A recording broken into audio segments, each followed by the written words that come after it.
So welcome to my second video on this topic of SandPlay using Zoom. So this is where I sit. If I'm on Zoom, this is where I sit with talking to my client on the laptop. And when it's got to the point where it's time to do a sand tray, I end my Zoom call on the laptop and start a Zoom call on the phone. And here you can see it. Wi-Fi or cellular connecting up to the Zoom meeting. It started. Now on Zoom you're on selfie view, so you change the camera view, so I'm seeing now out into the room, and here you can see the sand tray, and you can see everything around the room.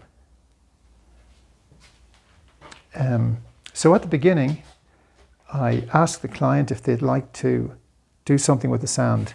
And very often they'll say something like, just, can you level it out a bit? And I think sometimes this is our initiation of trusting me to be their hand in the sand tray. They can see that clearly.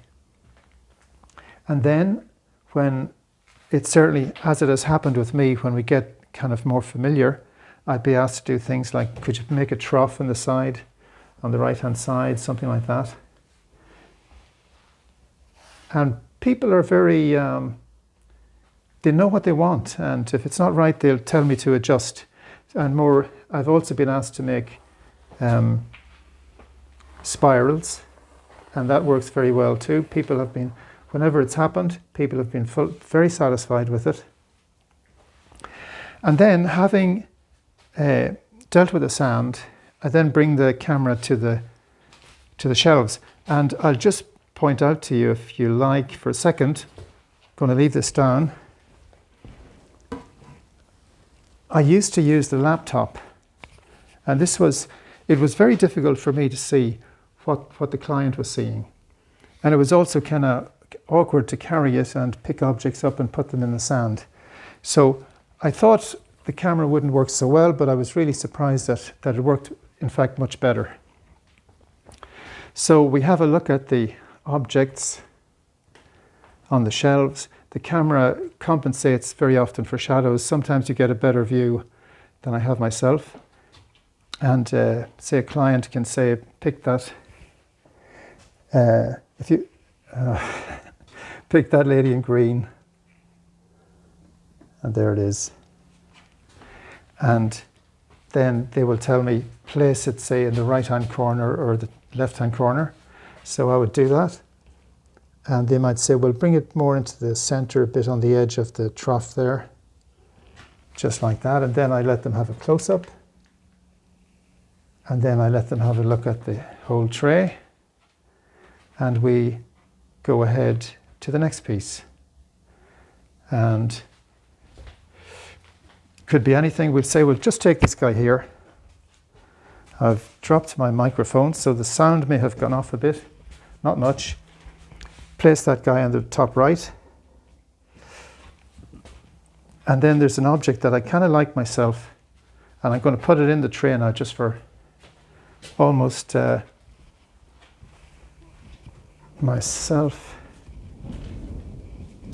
because I used it at the SDA conference, and well, America has had a tough time in recent years, been through a lot of turmoil in various ways.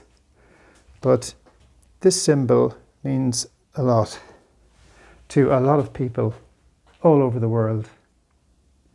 And I like it because it has a kind of masculine energy to it. The arm outstretched. It says not just liberty, but justice to me. And it's a woman. And also, it comes right up out of the sea. You know, it's on Staten Island. So it's a direct emanation from the ocean. It's such a powerful symbol. I think you Americans, if you're looking, are lucky to have it. But so that's how you, just one more look here, Eleanor. That's how you make the tray. And thank